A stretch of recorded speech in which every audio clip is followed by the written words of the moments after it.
Assalamualaikum warahmatullahi wabarakatuh. Bismillah, alhamdulillah, la haula wala quwata illa billah. Naku semuanya, para santri yang di rumah, dan Bapak Ibu wali santri dan para muhibbin semuanya, alhamdulillah kita masih bisa melanjutkan daripada pengajian ini. Tidak lain karena kita masih diberi nikmat yang paling agung oleh Allah. Mari kita syukuri bersama-sama, salah satunya lewat membaca hamdalah bersama-sama, alhamdulillah alamin. Mudah-mudahan nikmat Allah yang diberikan pada kita jadi nikmat yang berkah ila yaumil qiyamah. Kita lanjutkan pada pembahasan hadis yang ke-7 dari kemarin sudah kita selesaikan daripada hadis yang ke-6. Bismillahirrahmanirrahim. Al hadisu utawi hadis as-sabi'u kang kaping 7. Iku an Abi Ruqayyah Tamim bin Aus Ad-Dari, saking Abi Ruqayyah Tamim bin Aus Ad-Dari, radhiya muga-muga ngridani sapa Allahu Gusti Allah taala maha luhur sapa Allah anhu saking Abu Ruqayyah Tamim bin Aus Ad-Dari, anna nabiyya setune kanjeng Nabi sallallahu alaihi wasallam iku kala dawuh sapa kanjeng Nabi. Dawuhe piye? Ad-dinu utawi agama iku an-nasihatu ngarepake bagus. Jadi agama itu ad-dinu nasihah. Agama itu apa? Agama itu secara umum, dengan agama ini akan menjadikan dengan agama ini isinya tuntunan. Ketika orang itu mengikuti ajaran agama, orang akan jadi baik. Nah, gitu. Ad-dinu nasihah. Nah, ketika Rasul menyampaikan ad-dinu nasihah, kulna, para sahabat semuanya bertanya, liman? Kangge sinten kanjeng Nabi? Ya. Ad-dinu nasihah itu untuk siapa? Itu untuk siapa? Liman. Qalan jawab sapa kanjeng Nabi, iku lillahi keduwe Allah. Iku lillahi keduwe Allah. Jadi mengharapkan baik lillah itu maknanya apa? Agama itu salah satunya isinya adalah keimanan kepada Allah. Kita mempercayai al-imanu tasdikun bil qalbi, kemarin itu ya. Wa iqrarun bil lisan wa amalun bil arkan. Nah, ketika seseorang ad-dinu nasihah, agama itu adalah pitutur sing apik, ya. Pitutur yang bagus, ya. Kulna liman, lillah. Dengan agama yang kita anut, kemudian kita pelajari seluruh isi rangkaian daripada ajaran agama, maka kita akan sadar sesadar-sadarnya kita butuh iman kepada Allah. Kita membutuhkan itu. Kita wajib ya, percaya 100% ya, kepada Allah Subhanahu wa taala, zat yang menciptakan kita, zat yang mencukupi kita, zat yang memberikan semuanya kepada kita, ya, zat yang akan membalas daripada kebaikan-kebaikan yang kita lakukan bersama-sama.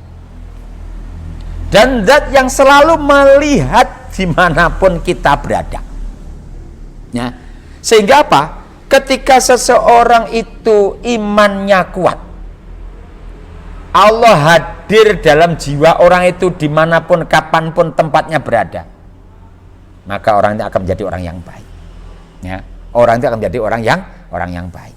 Nah, setelah kanjeng Nabi dawuh, qala dawuh sapa kanjeng Nabi kulillahi, ngarepake bagus kaitane karo Gusti Allah, wali kitabilan maring kitab-kitabe Allah. Apa maknanya?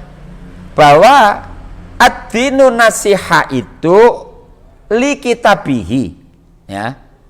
Dengan agama maka kita akan mengetahui daripada kitab-kitab yang telah Allah turunkan lewat daripada para rasul, yang itu isinya daripada seluruh rangkaian daripada ajaran-ajaran keagamaan. Nah, sehingga ketika seseorang itu memahami secara utuh daripada kitab yang ada, ya, Kemarin saya terangkan itu. Yang termasuk membuat hati itu baik itu apa? Qiraatul Quran bit tadbir, kan begitu.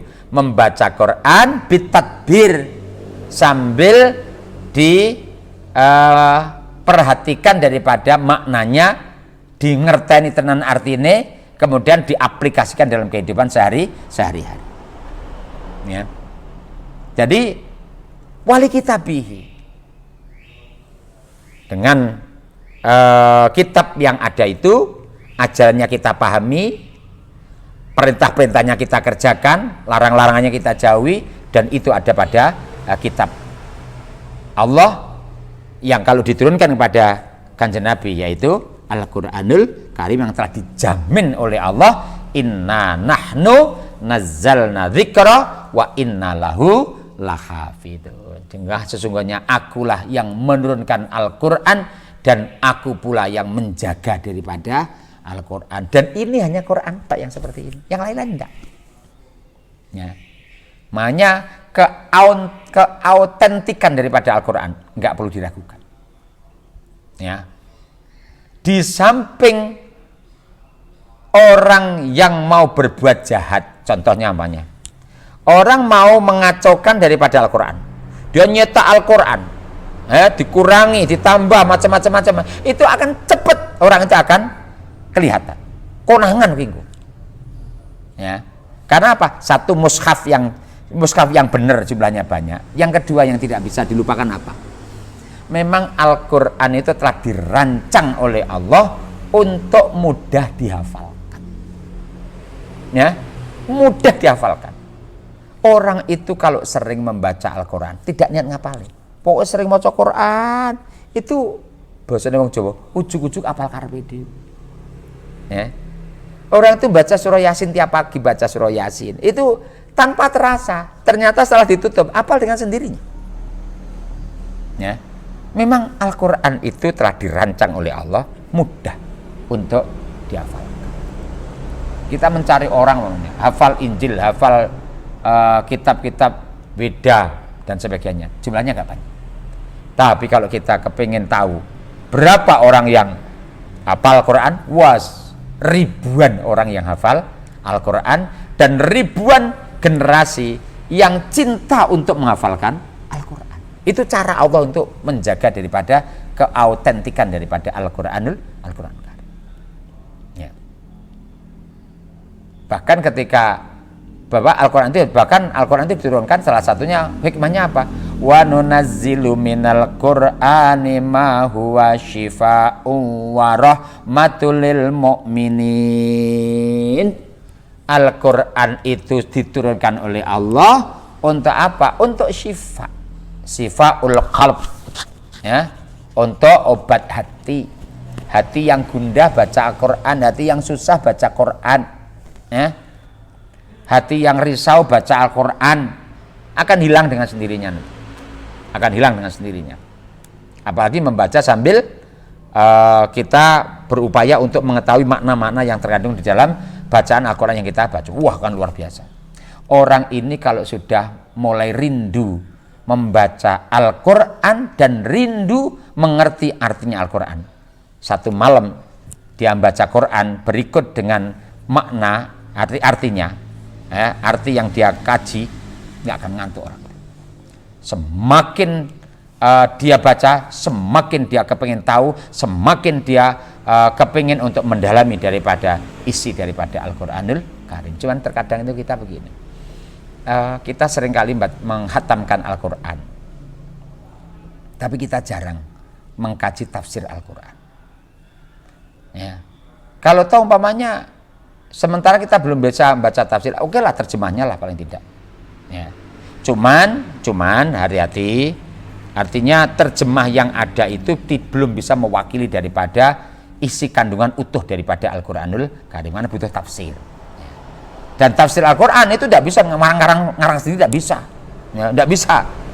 Tafsir yang ada itu harus bersandar kepada tafsir-tafsir riwayat. Ya. Makanya ada hadisnya Rasul, man fassaral Quran bira'yi fal yatabawwa maq'adahu minan nar.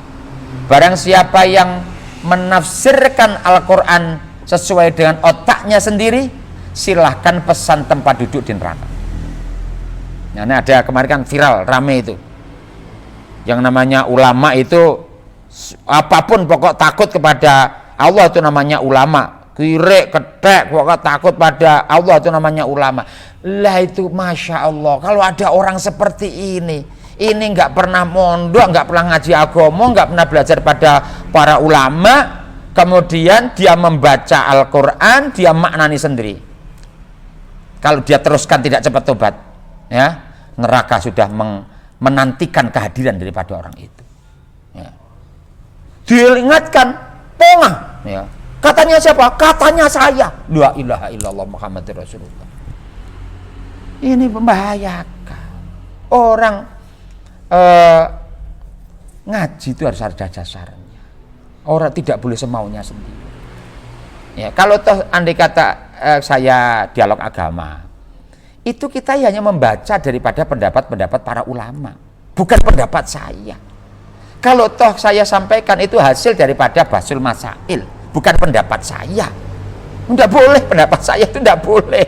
Ya, harus pendapatnya para ulama, pendapatnya para ahli-ahli fatwa itu. Ya, tidak boleh ngomongin agama itu pendapat saya piye wong ora ngerti apa-apa kok pendapat saya. Agama jadi kacau balau. Kemudian wali rasulihi liman Kanjeng Nabi dawuh jawab lillahi wali kitabihi wali rasulihi lan maring utusane Gusti Allah. Maknanya apa? Dengan kitab Allah itu, dengan nasihat itu, dengan agama itu, maka kita nanti akan tahu secara utuh siapa Rasul, harus bagaimana kita pada Rasul, tentunya iman. Setelah iman, bagaimana? Ngikuti. Ya, ngikuti seluruh ajaran-ajaran daripada Rasulullah Shallallahu Alaihi Wasallam. Bahkan sunnah-sunnah Rasul harus kita kerjakan bersama-sama. Apa sih sunnah itu? Ya, aqwaluhu Shallallahu Alaihi Wasallam wa af'aluhu wa taqariruhu. Seluruh dawuh daripada Rasul, seluruh daripada perbuatan Rasul, seluruh daripada ketentuan Rasul, dan bahkan termasuk di dalamnya yaitu apa? Cita-cita Rasul pun itu patut untuk kita lakukan, patut untuk kita laksanakan. Namanya sunnah apa? Sunnah hamiyah. Cita-cita Rasul yang belum kesampaian, tapi Rasul keburu sudah wafat. Contohnya apa? Ya, contohnya apa? Puasa pada tanggal 9 bulan Muharram. Itu ya, itu cita-cita Rasul. Jadi tanggal 10-nya oke, ya. Jadi Asyura itu tanggal 10 itu. Itu Asyura itu tanggal 10 puasa. Tapi Rasul ada sahabatnya.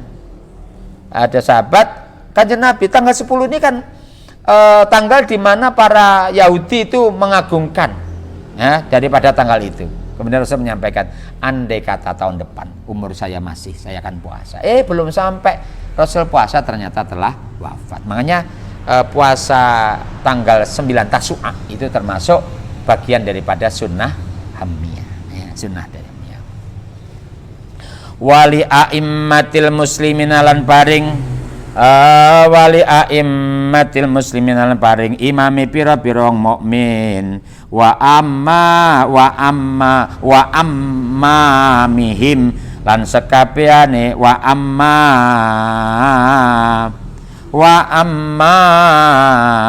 mihim lan sekabehane muslimin wa ammatihim mestinya nih, ya, bukan wa amamihim. Bismillahirrahmanirrahim.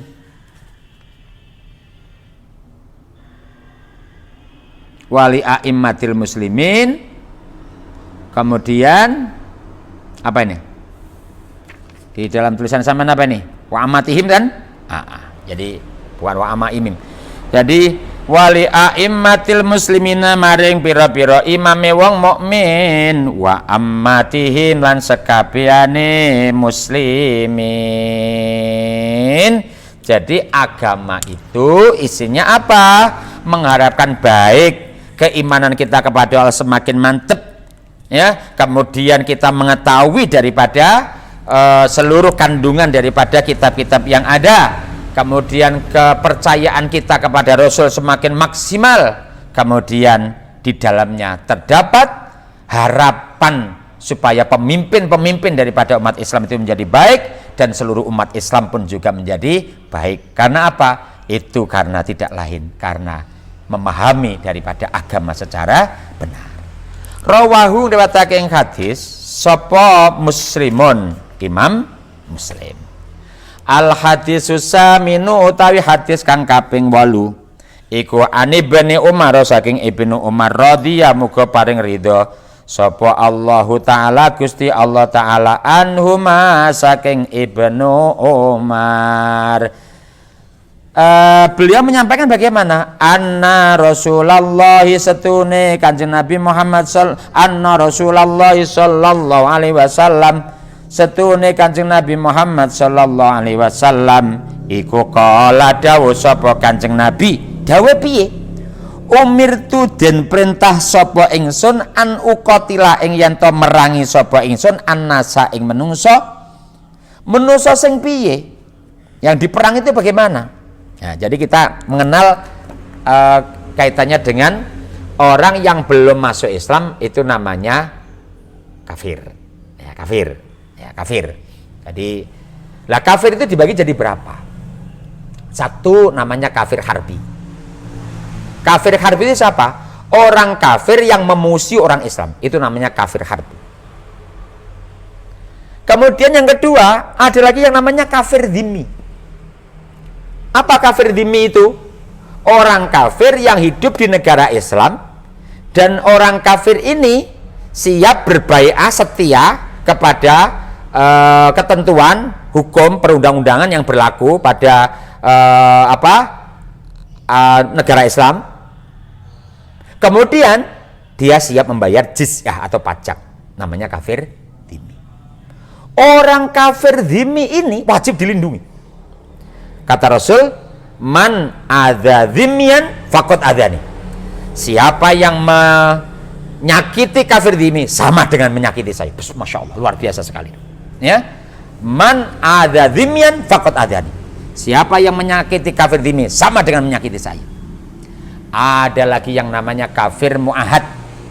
Ya, orang kafir, negara kafir yang mengadakan perjanjian dengan negara Islam. Itu juga dilindungi. Ya, lah kemudian orang di Indonesia ini yang agamanya tidak Islam, sebutannya apa? Kalau dalam hal berbangsa dan bernegara, ya, dalam hal berbangsa dan negara, maka jangan memanggil kata-kata kafir kepada teman-teman kita yang kebetulan agamanya tidak Islam. Mengapa? Karena negara kita ini kondusif seperti ini. Karena tidak lain karena apa? Ya teman-teman kita yang agama lain itu juga ikut menjadikan negara kita menjadi negara yang sangat kondusif.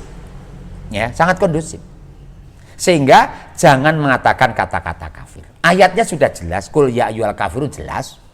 Ya.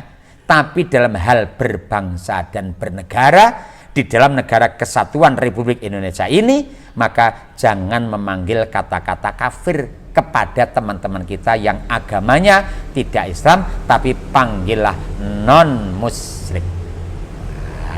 Panggillah non muslim. Karena apa? Ketika kita masukkan kepada kafir harbi ya enggak. Kita masukkan pada kafir dhimmi ya enggak. Kita masukkan pada kafir mu'ahad juga enggak. Kita masukkan pada kafir mustakman juga enggak. Lebih ya non muslim saja. Ya, non muslim saja. Ya. Jadi kalau kita bisa cara berpikir kita bisa seperti ini, nanti enak. Ya, enak. Kita berbangsa bernegara di negara kesatuan Republik ini itu jadi enak. Ya, saling menghargai, saling menghormati antara pemeluk agama yang satu dengan agama yang lain. Nah, umirtu den perintah sapa ingsun an uqatila ing yen to merangi sapa ingsun annasa ing menungsa. Manusia yang kayak apa? Manusia yang memerangi, manusia yang mengingkari daripada agama kita. Wong sing musuhi maksudnya. Yang tidak musuhi tentunya juga tidak. Ya. Hatta yasyhadu sehingga nekseni sapa nas an setune kelakuan la ilaha ora ana pangeran kang hak den sembah iku mawujud illallah. Ya. Illallah angin Gusti Allah wa anna Muhammadan setune kanjeng Nabi Muhammad iku Rasulullah utusane Gusti Allah. Ya. Jadi kalau kita memahami daripada konteks daripada hadis ini, ya, konteks daripada hadis ini. Jadi hatta yasyhadu alla ilaha illallah angin Gusti Allah alla ilaha illallah an setune kelakuan la ilaha ora ana kang hak den sembah illallah angin Gusti Allah wa anna Muhammadan setune kanjeng Nabi Muhammad iku Rasulullah utusane Gusti Allah. Sehingga apa? Ketika seseorang itu belum mengucapkan dua kalimat syahadat dan memusuhi daripada Islam, orang itu boleh dimusuhi. Tapi begitu orang itu mengucapkan dua kalimat syahadat, maka otomatis detik itu juga orang itu jadi saudara kita. Ya, innamal mu'minuna ikhwah. Jadi setiap orang mukmin itu adalah saudara. Sehingga kita tidak boleh, harus kita lindungi harga dirinya. Ya, kita lindungi daripada keluarga, kita lindungi daripada darahnya, kita lindungi daripada hartanya. Karena apa? Sesama muslim. Sehingga kalau ada orang yang agamanya Islam hanya berbeda daripada aliran, kok sampai berani untuk membunuh temannya, membuli temannya, itu perlu ada tanda kutip. Islam yang kayak apa yang seperti ini? Nah, begitu. Islam yang kayak apa yang seperti ini? Ya. Apalagi ada orang Islam yang selalu menyalah-nyalahkan daripada teman-temannya, memusyrikkan, mengkafirkan, membid'ah-bid'ahkan. Ya. Yang kayak apa yang seperti ini? Ya. Pokoknya nggak cocok ya bid'ah seperti itu. Kanjeng Nabi dulu nggak begitu. Apa dianggap zaman kanjeng Nabi nggak ada bid'ah? Ada bid'ah. Ada amalan yang belum pernah dikerjakan oleh para sahabat. Ada amalan yang belum pernah dikerjakan sahabat, tapi sahabat mengerjakan. Siapa? Bilal, Sayyidina Bilal. Sayyidina Bilal bin Rabah ini andai kata kanjeng Nabi itu tidak mi'raj, itu nggak ngerti amalan yang dikerjakan oleh Bilal. Karena apa? Ketika beliau mi'raj, beliau mendengarkan suara sandalnya Bilal sudah nyampe surga. Ya, karena apa? Rasul tanya, suara apa ini malaikat Jibril kok seperti suaranya sandal? Ini sandalnya Bilal kanjeng Nabi ini. Sandalnya Bilal itu kok surga? Enggak kanjeng Nabi, orangnya masih hidup. Makanya ketika Sayyidina Bilal, kanjeng Nabi sudah selesai daripada mi'rajnya, tanya sama Bilal, amalan apa yang kamu lakukan Bilal? Kamu masih hidup, sandal kamu sudah nyampe surga. Oh coba, Bilal baru menyampaikan, ya. Jadi Bilal ini punya tradisi, kalau dia itu batal, kemudian dia wudhu, setelah dia batal, dia wudhu, setelah wudhu, dia sholat sunat wudhu.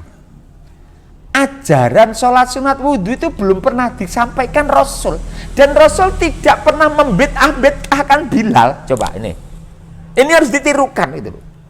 Jadi jangan diharap zaman kanjeng Nabi itu tidak ada bid'ah. Oh no, ya, ada. Tapi Rasul nggak nyalah-nyalahkan, malah tanya sama Bilal, amalan apa sing mbok lakoni Bilal? Awakmu diangkat derajatmu karo Gusti Allah, kowe jek urip, sandalmu teko swarga. Disampaikan begini kanjeng Nabi.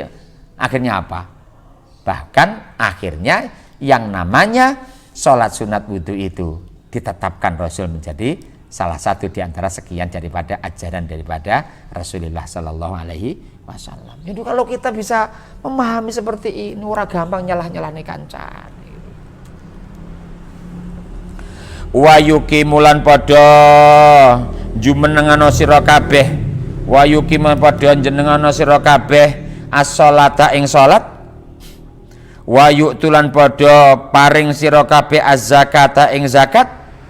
Fa idza fa'alu nalikane padha nglakoni sapa nas wa yuqimuna padha nglakoni sapa nas as-sholata ing salat wa yu'tulan padha bayar sapa nas az-zakata ing zakat wa idza fa'alu nalikane padha nglakoni sapa nas dalika ing mengkono-mengkono sa'adat ila akhirih asamu lho ya asamu den reksa ya asamu mongko den reksa asamu mongko ngreksa sapa nas minni saking ingsun dima'ahum ing pira-pira darahe nas wa amwalahum lan pira-pira bandane nas illa bihaqqil islami angin kelawan hak agama Islam wa hisabu mutawi niti-niti batine nas iki alallahi ta'ala ing atase Allah ta'ala rawahu ngriwayatake ing hadis sapa Al-Bukhari Imam Bukhari wa Muslimun lan Imam Muslim. Jadi intinya apa ini? Natijahnya apa? Kesimpulannya apa? Konklusinya itu apa? Ya. Jadi satu, kalau ada orang yang memerangi Islam, maka kita wajib untuk memerangi mereka karena mereka namanya kafir harbi. Tapi kalau orang ini sudah menyatakan diri masuk Islam hatta yasyhadu alla ilaha illallah wa anna muhammadur rasulullah, kemudian wa yuqimus shalah wa yutuz zakah, ketika sudah mengucapkan 2 kalimat syahadat, kemudian sudah melaksanakan sholat, kemudian sudah mengeluarkan daripada zakatnya, ketika mereka sudah seperti ini, maka darahnya, hartanya sudah dijaga oleh Islam. Artinya kita tidak boleh semau-maunya sendiri kepada teman-teman kita yang sudah muslim. Ya. Illa bihaqil Islam. Dene kaitane orang itu mengucapkan 2 kalimat syahadat itu hanya untuk mengelabui wa hisabuhum Allah. Yang kita lihat bukan batinnya. Nahnu nahkumu bidzawahir wala nahkumu bil bawatin. Yang kita hukumi ya membaca syahadatnya itu. Ya, karena ini pernah terjadi. Ya, pernah terjadi pada suatu peperangan, ada seorang kafir yang sudah berhadapan dengan para sahabat, kemudian sudah dihunuskan pedangnya, mengucapkan 2 kalimat syahadat, langsung ditebas. Rasul marah-marah yang luar biasa. Nah, gitu loh. Karena apa? Yang kita hukum itu adalah yang terekam dalam lesannya saja. Kita nggak usah ngurusi daripada batin seseorang, itu bukan urusan kita. Sehingga ketika orang sudah mengucapkan 2 kalimat syahadat, ya sudah dihukumi muslim. Makanya Mbah Yai Maimun itu kalau takbir itu, ya, kalau takbir itu tidak boleh. Apa itu? Ketika takbir itu kan ada itu Allahu Akbar, Allahu Akbar, Allahu Akbar, la ilaha illallah, wallahu akbar, Allahu akbar walillahil hamd, Allahu akbar kabira, walhamdulillahi katsira, wa subhanallahi bukratan wa asila, la ilaha illallah wahdah, sadaqa wa'dah, wa nasara abdah, wa a'azza jundahu wa azamal ahzaba wahdah. La ilaha illallah wallahu wa la ilaha illallah wa la na'budu illa iyyahu wa bil wa illa iyyahu mukhlishina lahuddin walau karihal kafirun walau karihal musyrikun walau munafiqun. Tidak boleh, ya, tidak boleh. Karena apa? Bisa jadi orang-orang munafik itu, orang munafik ada tingkatannya, masalahnya itu, ya, ada tingkatannya. Jadi kalau munafik yang asli fidarkil asfali minan nar itu, wijan asli bahwa yang lesannya itu hanya mengelabui saja, batinnya memang antipati kepada Islam.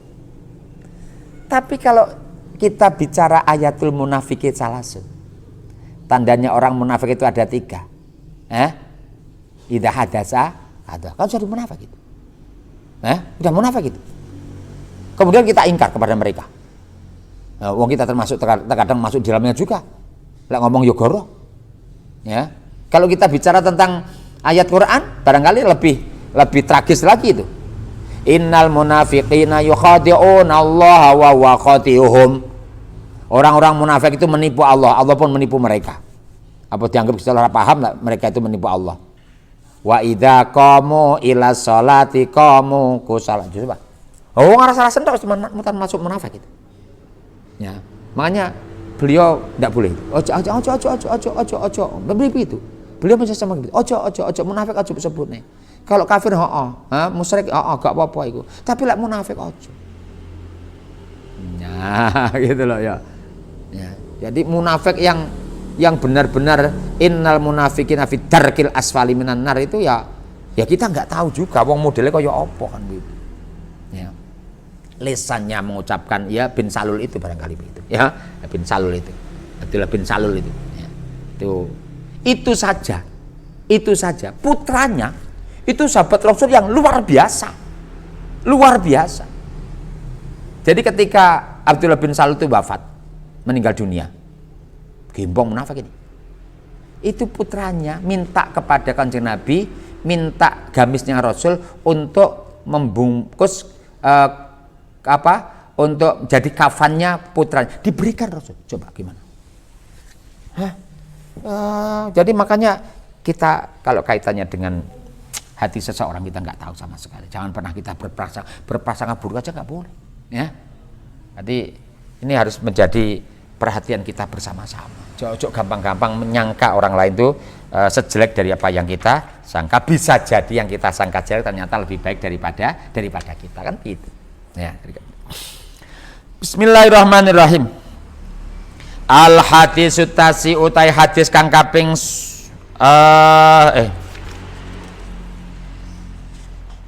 Al hadisus saminu utai hadis kang kaping 8. Al hadisu utai hadis asaminu kaping 8. Jadi ulangi lagi. Jadi hadis yang ke-8 ini adalah hadis yang menjelaskan tentang kita terkait kalau ada orang Islam, ya, kalau ada seorang mukmin, ada seorang muslim, maka kewajiban kita menjaga harga diri mereka, menjaga harta mereka, menjaga daripada jiwa mereka. Ya.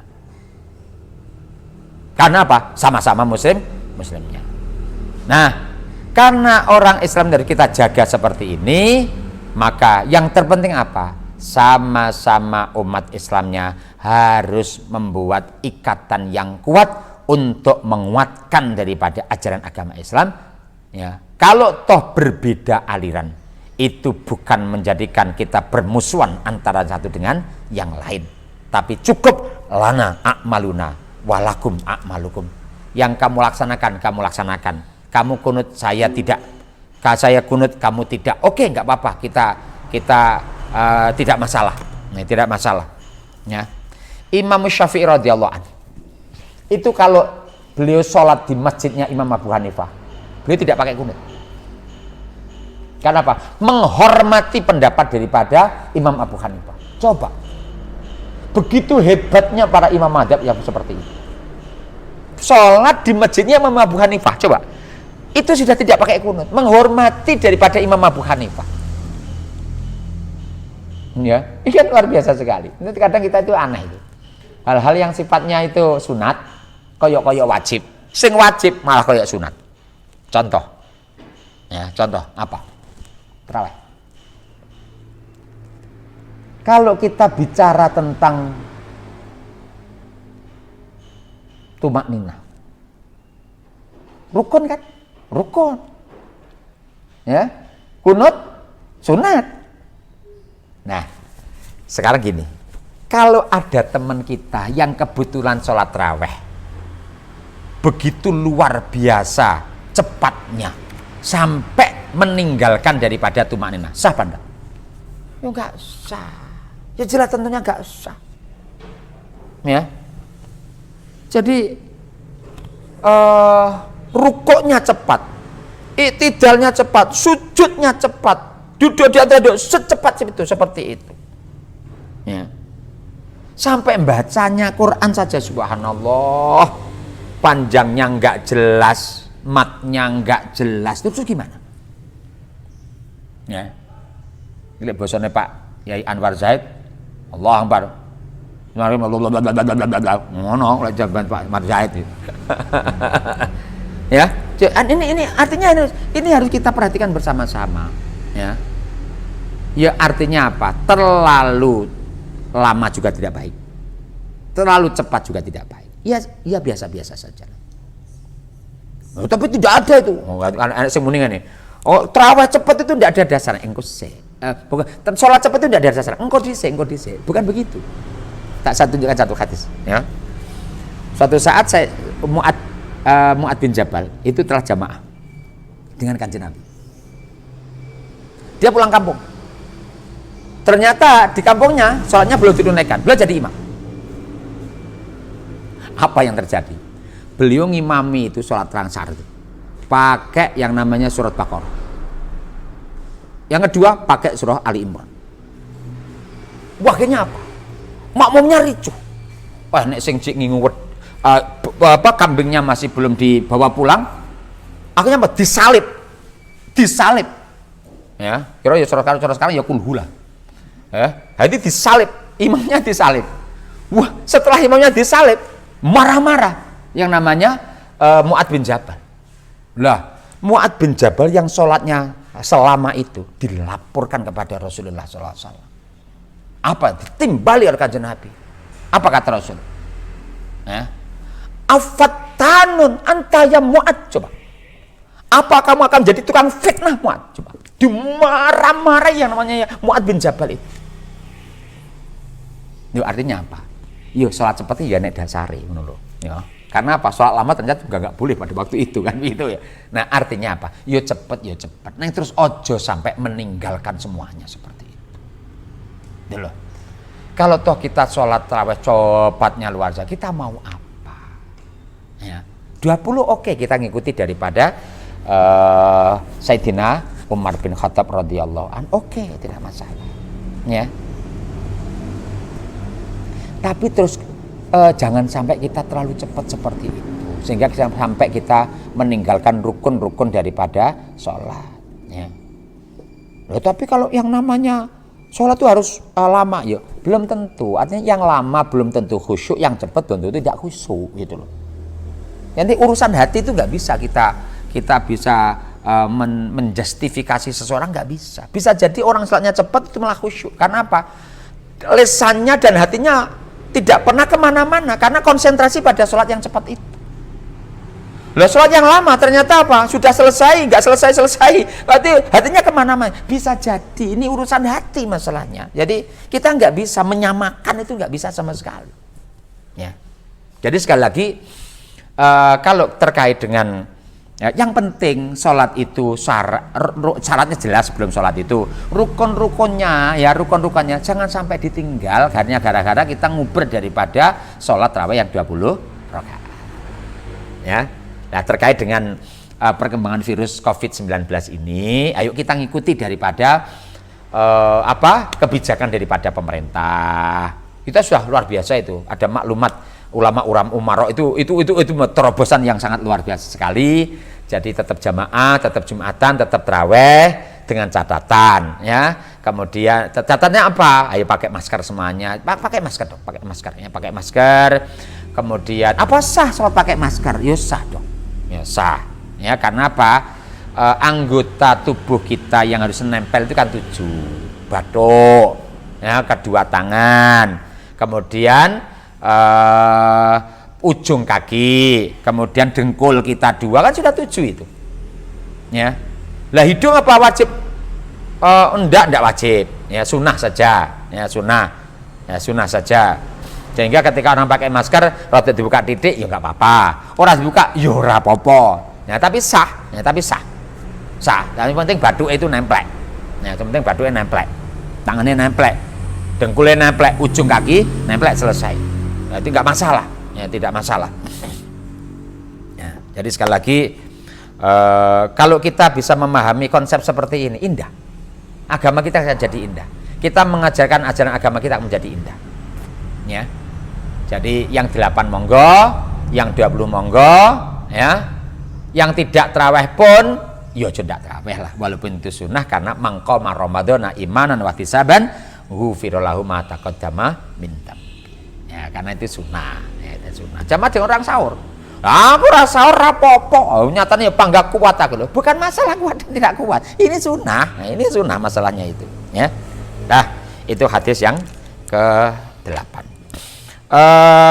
Untuk pertemuan akan datang akan kita lanjutkan pada hadis yang ke-9, yaitu yang terkait dengan bagaimana cara kita mensikapi ketika mendapatkan perintah daripada Rasulullah Sallallahu Alaihi Wasallam. Insyaallah akan kita lanjutkan besok. Mudah-mudahan ilmu yang kita kaji jadi ilmu yang barokah, manfaat, berbarengan dengan hidayah daripada Allah. Kita tutup dengan bacaan surah Al-Asr bersama-sama. A'udzubillahi minasyaitonir rajim. Bismillahirrahmanirrahim. Wal 'ashr innal insana lafi khusr illal ladzina amanu wa 'amilus solihati wa tawassaw bil haqq wa tawassaw bis sabr. Subhanakallahumma bihamdika asyhadu an la ilaha illa anta astaghfiruka wa atubu ilaik. Wallahu muwaffiq ila aqwamit thoriq wa minkum. Assalamualaikum warahmatullahi wabarakatuh.